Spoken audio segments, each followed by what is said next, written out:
UFC Vegas 46 full card predictions and the betting breakdown. Sweet main event between Calvin Kattar and Giga Chikadze. Guys, smash the like button. We need at least 200 likes on the first breakdown of 2022. If you're new to the channel, subscribe and turn those post notifications on. Let's get into the first fight of the night. It features Jamie Pickett versus Joseph Holmes. Fun middleweight matchup. I really am leaning the experienced fighter Jamie Pickett. I feel like range being similar here on the feet. I feel like Pickett's just a bit smoother than Holmes. I feel like maybe a bit of a trickier style of striking. He's also a southpaw, known for good range control. He's going to be facing off a tall guy. I mean, Joseph Holmes actually has a 2-inch height advantage on Pickett. Reach the same here, but I feel like Pickett can put his punches and kicks together just a little bit smoother. Joseph Holmes, he's not a bad striker. He's pretty long and rangy in his own right. He has pretty good kicks from distance, and he does have some attributes to like. He's pretty strong in the clinch. He'll put good pressure on his opponents inside there. Decent left hook, solid teeps. I feel like the southpaw Jamie Pickett will be a problem. He's really a similar fighter to Joseph Holmes. Both these guys, tall, lanky middleweights with decent rangy stand-up games, but I think the Pickett experience level is a big difference maker. I also feel as though being a southpaw is a factor. I'm going to pick Jamie Pickett for the win, and I do believe he does so by a unanimous decision. Now, looking at the betting odds for this one, Jamie Pickett, slight underdog, sitting upwards plus 138 range. You can find Holmes at best value minus 126. I like Jamie Pickett as an underdog for the win to start off the first fight breakdown of 2022. Let's keep on moving up this card, and it's a great one to bring us back to action, guys. TJ Brown, Gabriel Benítez. I love this featherweight fight. I got Gabriel Benítez getting the W here. Hard fight in the last one, but they threw him against Billy Quarantillo, who turned out to be pretty damn good. Because you look at the Shane Burgos fight, he gave him a tricky matchup. He's really getting a step down in competition. Benítez now fighting TJ Brown. Brown's not a bad fighter. Maybe didn't deserve the win against Kai Kamaka in the last one, but he did get the victory. Stylistically speaking, you got southpaw versus southpaw, which is always fun to watch. Aggressive striking on the side of TJ Brown, maybe even a bit unorthodox and awkward at times with, different movements in and out of range. He's got high volume. I do like his straight punches. I like the way that he puts a pace on his opponents. Factor that I don't like. Gabriel Benítez has devastating kicks. Javier Mendez has stated this is the hardest kicker he's ever held pads for. I don't know why he would lie about such a thing. Benítez can rip to the legs, can rip to the body, could even rip to the head. I think the susceptibility for low kicks for Brown is a problem. It's going to slow him down a bit here. I think the dangerous kickboxer Gabriel Benítez puts his strikes together. He uses good movement. He's also pretty fast with his hands as well. 33 versus 31. I don't think like a youth advantage really plays a factor here. I know Benítez has had a tough few. I mean, he won the fight prior to the Billy Q fight. It was a big knockout win against Justin James. But you see, 2-fight losing streak. Morales, who's a tough guy, and Sodiq Yusuff, who's a real tough fighter as well. I think that we're going to see Benítez put together a good performance in this matchup, bouncing back from a devastating defeat and beating TJ Brown. I think it's going to be hard to finish TJ Brown. I think it's going to be mostly striking. Maybe Brown surprises us, tries to get to the legs, but that's not easy to do on Benítez with his movement. He's fast laterally, and he'll move with his back against the cage, rip low kicks, rip combination strikes as TJ Brown tries to enter. He will land the more significant punches and kicks. I think Gabriel Benítez win by a decision, and what I expect to be a pretty fun fight between him and TJ Brown. The betting odds also favor Benítez. He's a strong favorite around the minus 177 range, depending where you go. TJ Brown, about a plus 165 underdog at best value. I like the favorite, Gabriel Benítez, for the win. And I do think it is a unanimous decision in a fight that could potentially be a barn burner. So definitely tune in to this second fight of 2022 for the UFC. Next fight of the night, the ladies going at it. Vanessa Demopoulos versus Silvana Gómez Juárez. I think Demopoulos wins. I was really not impressed by the game of Gómez Juárez from film study and from obviously her debut where she was destroyed against Lupita Godinez. At the end of the day, MMA math doesn't work, but Godinez had a tough fight versus Vanessa Demopoulos over in LFA. I feel like her stand-up game is going to be better than Juárez. She's faster than Juárez. I think on the floor she has advantages. When I look at Juárez's striking, a little bit sloppy and slow to return with her defense. She does work a decent jab. Competition level hasn't been great for her. Not a bad record, 10-3. Demopoulos 6-4, but she's fought the tougher girls time in and time out. She's also the more explosive girl. I think if this fight's on the ground, strongly favors Demopoulos. She's the physically stronger fighter as well. I think Demopoulos can actually win this fight by submission. I'm going to pick Demopoulos wins by submission in round number 2 for this fight. Potentially could be first, could be third. It's definitely submission, but I really am leaning that second round, and I think she beats Silvana Gómez Juárez. Now, looking at the betting lines for this one, it's pick'ems. -110, -110. Best value, -107, -107. It is a competitive matchup, but I feel as though Demopoulos has the physical attributes to win, being the superior striker, faster fighter, better on the floor. I don't think Gómez Juárez has what it takes to win here, and she's also, Gómez Juárez, being 37. Demopoulos has a youth edge. I got Demopoulos winning. And let's talk 1 second more about Demopoulos. Her UFC debut is up a weight class at 125 pounds. She's now at the natural 115. I think she should do very good work against Silvana Gómez Juárez here. Demopoulos win by submission. Next fight of the night. Dakota Bush versus Viacheslav Borshchev, a.k.a. Slava Claus. We're just going to call him Slava. He's an absolute savage. I have Slava winning this fight.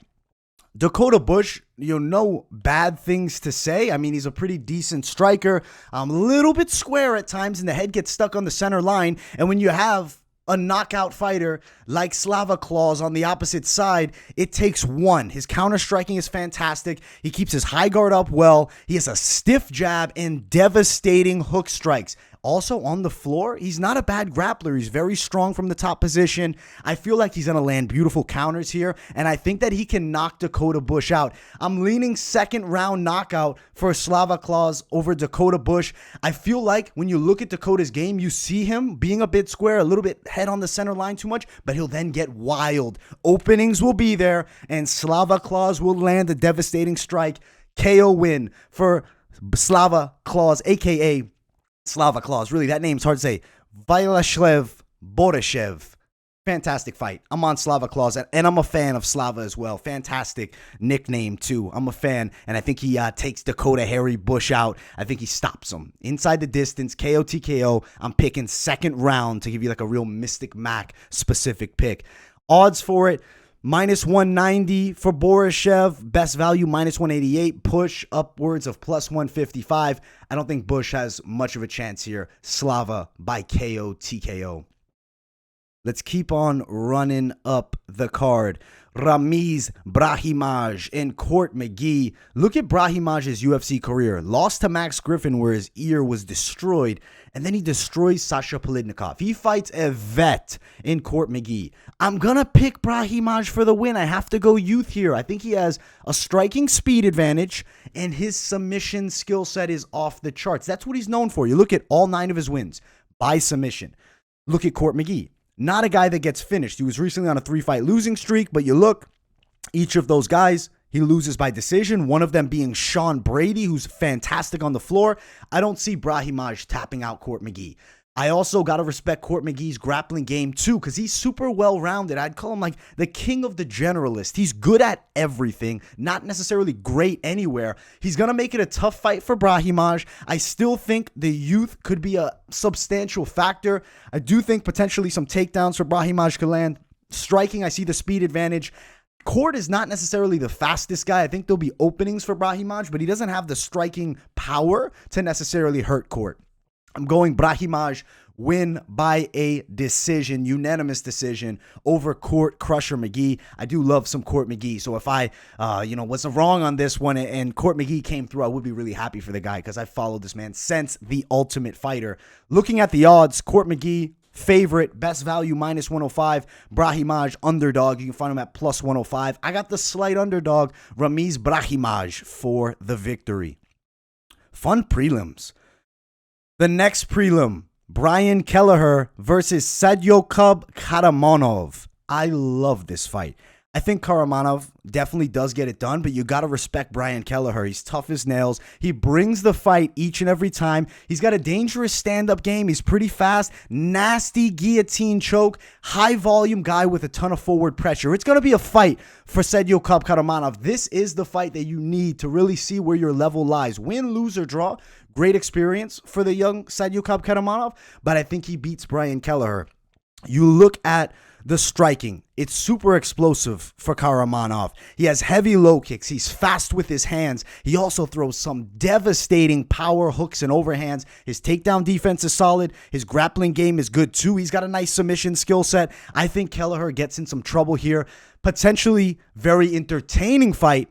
I think Kakhramonov can get the finish to really boost his stock, right? Is going out there and getting the finish. Now, we do have to talk. He missed weight in the last fight. That was his UFC debut, but it was on short notice at his natural weight class of 135. It wasn't upper class, so forgivable weight miss. He'll be on weight here. I think it'd be very low likelihood that he misses weight in this fight. I expect Saidyokub Kakhramonov to submit Brian Kelleher potentially in the second round. I'm leaning second round. Could even see it in the first, maybe even the third. If he lands a big strike, there could be a knockout. Super exciting test. And he's fighting a guy in Kelleher who has so much experience. And it's just a fun veteran that sticks around. And I guess, technically speaking, he would be considered, that gatekeeper for the newer guys. But he's beaten prospects in the past. You look at some recent wins. Hunter Azure was 8-0 and he knocks him out. He beats Ray Rodriguez. He beats Domingo Palarte. There's some things to like for Brian Kelleher, but Saidyokub is not a guy that I see him beating. Kakhramonov win by submission. The odds for this one, Kakhramonov -150, Brian Kelleher +140. I like Saidyokub for the victory by submission. The next fight of the night and the featured prelim, Joanderson Brito versus Bill Algeo.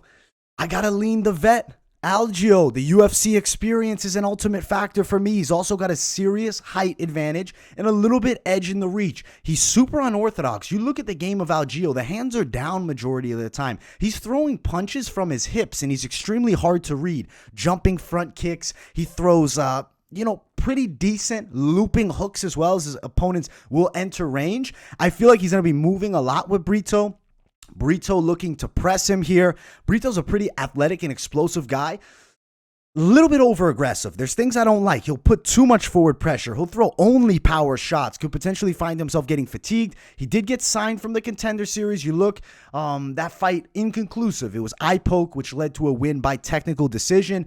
If Brito can get the power strikes landing and can land some big ones, chop at the calf, and then get takedowns, he could beat Bill Algeo. Because let's be honest, Algeo's takedown defense is a bit spotty. But he doesn't get dominated on the floor for the majority of fights. He does get taken down, but he'll find a way back up. I could see him taken down here and finding a way back up. I think Bill Algeo gets a win by a decision and what is a very interesting fight. It's competitive, and there's definitely an argument to be made for Brito getting the win as well. Looking at the betting lines here, Algeo's slight underdog, +118. Brito, the -120 favorite. I am going dog Bill Algeo for the win by a decision against the dangerous Brazilian prospect Joanderson Brito in a fight that I'm super pumped for. The featured prelim of 2022, the first one. Let's keep on running up the card. We have arrived at the main card. Guys, if you have not yet, smash that like button. If you're new to the channel, subscribe and turn those post notifications on. And let's talk about it. Heavyweights. Chase Sherman, Jake Collier. Collier was formerly a middleweight. This guy fought down at 185. Now he's 265. He's put on a ton of fat.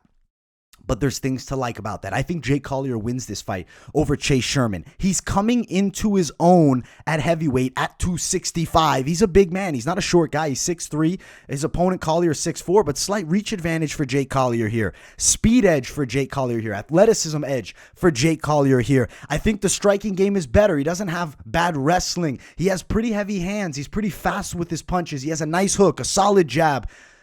You look at the last fight. Not a real loss against Philippe. I thought that split decision could have went towards Jake Collier. He gave Philippe hell out there. I think he gives Chase Sherman hell here too. Now, Chase Sherman's a savage in his own right. He's a former BKFC champ. He does have pretty quick hands, a bit awkward with his striking. The chin can come a bit high, and I think there could be openings for Collier. These guys have been going the distance a lot in recent bouts, but I'm going to say there's a knockout in this one, and I think Jake Collier puts Chase Sherman to sleep in this fight. If I had to give a round, I'm leaning second round, but I could see this fight being a third or a first. I do see a finish here, and I see an epic heavyweight battle to start off the first main card of 2022. Looking at the betting lines, Collier's a favorite, -120. Sherman, about +112, best value as an underdog. I like Jake Collier for the win. I see him getting a stoppage here in what should be a pretty fun heavyweight matchup between these two. And I really feel like Collier is getting better with each fight at heavyweight. Former 85er, now balloons up to heavyweight, but he still carries that speed that he had at that 185-pound class, and I think he has a clear speed edge over Chase Sherman, who's a quick heavyweight striker in his own right. Jake Collier, win, KO, TKO here. Let's keep on moving up the card. Next fight of the night, the ladies, Katlyn Chookagian and Jennifer Maia. Realistically speaking, winner of this fight gets very close to the title rematch. Both girls clearly beat by Shevchenko, but we have to talk. Maia gave Shevchenko a hell of a fight, and if she can win here, not a bad idea to do that rematch and see if Shevchenko can be more impressive in defeating Maia a second time. She lost to Chookagian previously. This is a rematch. I look at that first fight. The range control was off the charts for Katlyn Chookagian. She's an excellent striker. She fights very well from distance. Good front kicks, solid jab, good straight punch. I feel like Maia really has a hard time with that reach difference. It's going to be hard for her to close distance and get inside. Her best bet is going to be looking to close distance, grab a hold of Chookagian and get it to the floor. That's a lot easier said than done. I really don't think there's a high likelihood of that happening. Stylistically, this is a bad matchup for Jennifer Maia. I think Chookagian beats her for a second time. I think Chookagian wins by a unanimous decision here, controlling range, moving well, and outstriking Maia. Maia's striking game is decent. A bouncy Thai style, but I really feel like she has a hard time closing the distance with her hands, and just looking to clinch up without throwing effective strikes before is going to get her pieced up with shots by Katlyn Chookagian. I have Chookagian for the win in this rematch. Looking at the lines here for this fight, Chookagian's a strong favorite. -162 range, Jennifer Maia +158. I like the favorite Chookagian for the win over Jennifer Maia for the second time in this fun ladies rematch. The featured bout of the night is really a flyweight fight with future title implications potentially. The problem is Rogerio Bontorin never makes weight. He missed weight at 135, and now he's back down at 25. I have low expectations that Bontorin makes weight. I think he misses weight again. I think Brandon Raw Dog Royval beats him here. I am leaning towards him. He has an unorthodox striking game, nasty Brazilian jiu-jitsu skill set. He's a guy that's just hard to time. He does crazy stuff, spinning back elbow. You have to watch out for all different strikes with Royval. And on the mat, he is slick with his submission skill set. He also is a super aggressive and high volume fighter that's putting the pace on his opponents. Now, he can get caught. The head is on the center line most of the time. Bontorin, lower volume fighter. Doesn't throw a ton of shots. He's pretty decent with his stand-up game, but definitely prefers using his jiu-jitsu skill set. The weight cutting issues are a factor. I could see him gassing and fatiguing against Brandon Royval here. Of course, Bontorin lands a big hook. It could potentially be lights out for Brandon Royval, or potentially he gets dropped and then, Bontorin's able to lock up a submission. I just don't think the stamina is there. I think that's an issue. I think Royval's going to put it on him from the start. High action, high pace, unorthodox attack. I don't think Bontorin can keep up. I think Bontorin gets tired, and I think Brandon Royval submits him, leaning end of first or even second or third round submission. I could see Bontorin getting tired, getting hurt, getting put down, and then getting tapped out. Brandon Royval for the win by submission. He is a flyweight prospect that I really do like. He's a long guy too, 5'9", 70.5-inch reach. He's a taller guy and longer guy than Bontorin here, and I think that'll be on display with this fight. Looking at the odds, -154-ish range for Royval as the favorite, +144 for Bontorin as the underdog. Common opponents recently, win over Kai Kara-France for Royval. Bontorin was stopped by Kai Kara-France. Not that MMA math matters, but just something to note. I have Brandon Royval getting the win over Rogerio Bontorin by submission. Fun fight. Gotta love Raw Dog Brandon Royval. Fantastic nickname as well. The co-main event is Striker's Delight. Michel Pereira versus Muslim Salikhov. The king of Kung Fu versus the king of Chaos. Pereira's a crazy striker. He does things that nobody has ever done in the octagon. He's going to jump off the cage for Superman punches. He's going to do front flips to land body stomps. Even though against Nico Price, he did kind of kick him in the face when it was a grounded opponent, which something that we guess we got to just ignore, but still fantastic techniques by Pereira. Big wins. He beat Nico Price. He beat Chaos Williams. You look prior to that, he beats Zalim Imadev. On the opposite side, Salikhov is on a long winning streak. This is not an easy guy to deal with here. He beat up Francisco Trinaldo in the last one. His stand-up game is fantastic, and Salikhov loves the spinning attacks. Devastating kicks. His best part of his game is his kicks, but because his kicks are so dangerous, his punches can get through too when you start doubting the hands, and he lands a big strike and hurts you. Pereira's not an easy guy to hurt. He's not going to be easy at all to beat here.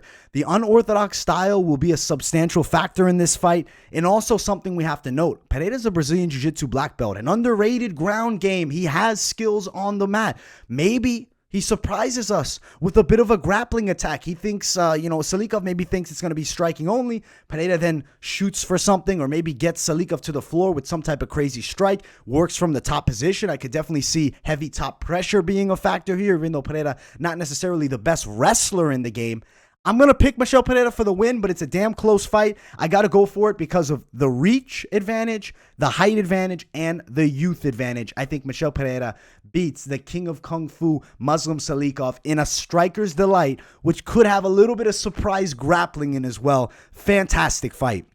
Looking at the lines, Pereira the slightest of favorites. -115, Muslim Salikhov, +108. I like Michel Pereira. I think he gets it done, and I do expect probably going distance here. It's going to be hard to put Salikhov out, and I think same goes for Michel Pereira. We're going 3 rounds, and I think Pereira wins by a unanimous decision in a very fun matchup between two welterweights on the rise and really working towards, becoming contenders in the weight class. Now, let's keep on running up.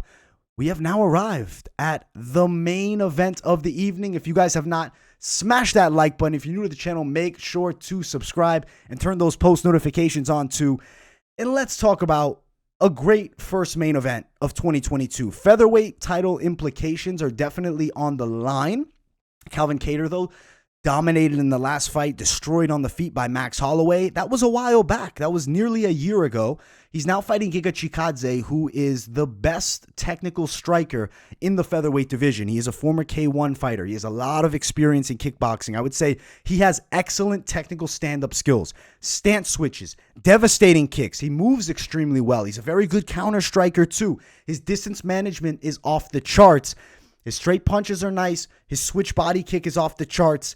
I think the ground game is improving. I mean, you look at the Barboza fight, he shot for some submissions there. Even though he didn't get them, it shows that his grappling is becoming better and better. Kattar on the other side is just a true tough Boston brawler. These Boston fighters are absolute savages. They can take a beating.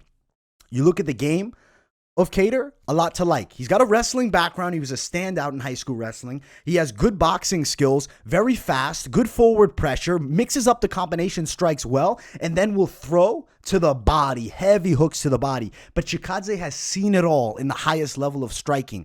Does Kattar maybe want to mix it up and just look to wrestle here against Chikadze a bit? I think that could be a mistake because then Chikadze will be able to land some counters because Kattar not necessarily known for the MMA wrestling, even though he has that wrestling background. I see Chikadze and him going to work in a very fun fight over the course of the 5 rounds. You got to respect Kattar's stamina. It's fantastic. I could see Kattar winning some rounds. He can take a beating. If a big devastating strike lands, I think if there's anybody in the weight class that can eat a beautifully timed shot from Giga Chikadze, it's going to be Calvin Kattar. Still, though, I think Giga Chikadze gets the win. I really am leaning win by a decision here. Could potentially see win by KO too if the perfectly timed strike lands, but I'm going to pick Giga Chikadze win by decision. Method of victory is potentially knockout when you have two devastating strikers like this, but I have Chikadze for certain. Getting the win over Kattar, and now Chikadze works towards the title. He's very close. I could see him challenging for the belt in 2022. He's probably one away after this fight against Kattar here. Fantastic fight, and who knows, Max Holloway Volkanovski is booked. If Chikadze wins without taking much damage, maybe somebody gets injured there. Chikadze steps in on short notice. He could find himself wearing a belt within the next few months. Fantastic main event. The odds for this one strongly favor Giga Chikadze. He's about a -213 favorite at best value. Kattar plus 205. I like the favorite Giga Chikadze for the win. And what a card to start 2022. I am super pumped that we have the fights back. The prediction shows are back. We're going to have a full slate of shows. We have the late night live that will be premiering this upcoming Tuesday. This week's Best MMA Bets is back. The Moneyline podcast with me and my good friend Mike Finch. Weigh-in recap show, of course. And then that live fight companion on Fight Night Saturday, which I can't wait for. You guys know I love those late night lives. Make sure to tune into everything. Smash the like button here. If you're new to the channel, subscribe. Turn those post notifications on. Let me know in the comments what you guys think of the predictions. Much love to everybody that supports. Thank you all so much. And I will see you all in the next video. Peace, guys.